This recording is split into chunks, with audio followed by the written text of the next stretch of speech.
আবারও অবৈধভাবে গরু পাচার করার সময় দুর্ঘটনার কবলে গরু বোঝাই গাড়ি, আর এতেই করেই মৃত্যু হলো একটি গরুর। অপরদিকে আহত আরও 6টি গরু। ঘটনার বিবরণে জানা যায়, পুলিশের কাছে খবর ছিল অবৈধভাবে একটি গরু বোঝাই গাড়ি তেলিয়ামোড়া থেকে মহারানী বাজার হয়ে আসছিল।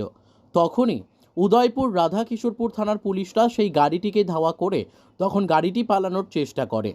পালাতে গিয়ে দ্রুত গতির জেরে দুর্ঘটনার কবলে পড়ে। সেই অবস্থাতেই চালক পালিয়ে যান সেখান থেকে, কিন্তু গাড়িতে থাকা অপর ব্যক্তিকে আটক করতে সক্ষম হয়।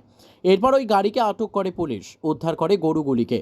তারপর গাড়ি থেকে পাচার হওয়া গরুকে উদ্ধার করে পুলিশ। আটক ব্যক্তিকে জিজ্ঞাসাবাদের জন্য থানায় নিয়ে যায় পুলিশ। কিছুক্ষণ আগে আমাদের কাছে একটা খবর আছে যে বন্দর এলাকার হঠাৎ চমনিতে একটা গাড়ির অ্যাক্সিডেন্টের খবর পাই।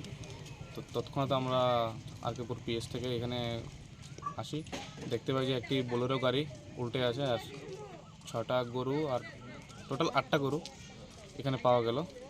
ওই ওদের হ্যান্ডিম্যান ওনাকে পাওয়া গেছে, ড্রাইভার পলাতক।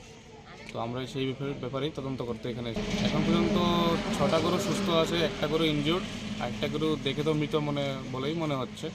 দেখা যাক, ডাক্তার দেখানো হবে এখন, দেখি কি বলে veterinary doctor. Bureau report, news daily Bharat.